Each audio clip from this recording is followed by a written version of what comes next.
Salama, salama, salama, peuple de Dieu, soyez bénis abondamment. Une fois encore, nous voici rassemblés dans notre réma du soir. Le réma du soir est un rendez-vous divin où le Père descend. Parce qu'il y a un changement. À chaque fois qu'on arrive 18 heures, on rentre dans un nouveau jour. Comme j'aime souvent le dire, à minuit, le monde nous a menti, nous faisons croire qu'à minuit, c'était à minuit qu'on rentre dans un autre jour. Or que minuit, c'est midnight.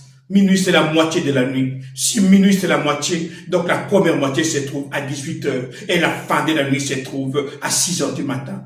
Donc 6 heures, 18 heures, c'est le temps où le jour se prend fin et nous rentrons dans un autre jour. Vous voyez, mon frère, ma soeur, chaque fois que le Père vient, c'est pour te communiquer la vérité. Vous connaîtrez la vérité et vous serez libérés. On parle ici dans le passage de 1 Samuel 17, on parle de la guerre avec les Philistins.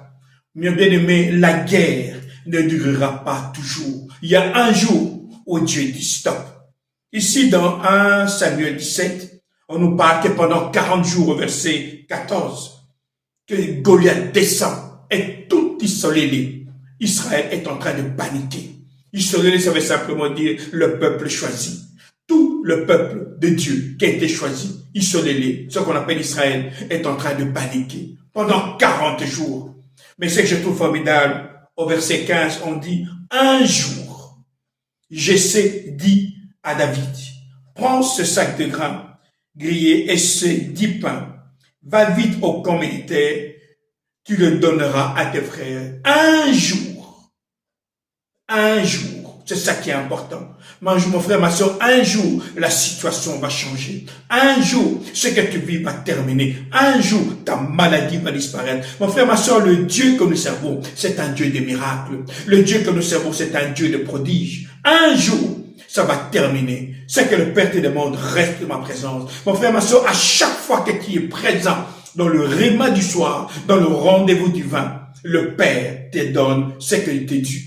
Le Père descend pour te faire du bien. Il dit, Adam, où es-tu? Mets ton nom. Où es-tu? Quand le Père te pose cette question, parce que le Père veut intervenir dans ta situation. On vit dans un monde méchant, un monde de mensonges, mais le Père vient rétablir la vérité. Un jour, cette vérité se manifestera dans ta vie. C'est pourquoi, mon frère, ma soeur, ne désespère jamais, n'abandonne jamais et ne te fatigue jamais. Oui, ça fait longtemps que tu souffres, mais sache qu'un jour, ça va changer.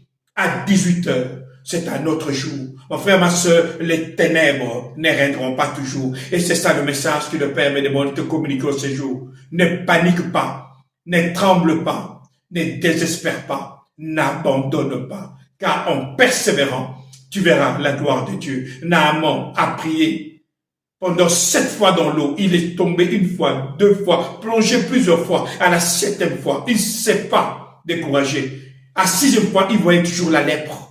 À la 7e fois, la lèpre a disparu. C'est-à-dire que si il s'était découragé, la lèpre n'allait jamais partir. Mon frère, ma soeur, celui qui vaincra, c'est celui qui va jusqu'à la fin. La fin d'une chose vaut mieux que son commencement. Ainsi parle l'Éternel. Ici, votre pasteur Nkosi Congo. Alors je vous dis salama, salama, salama.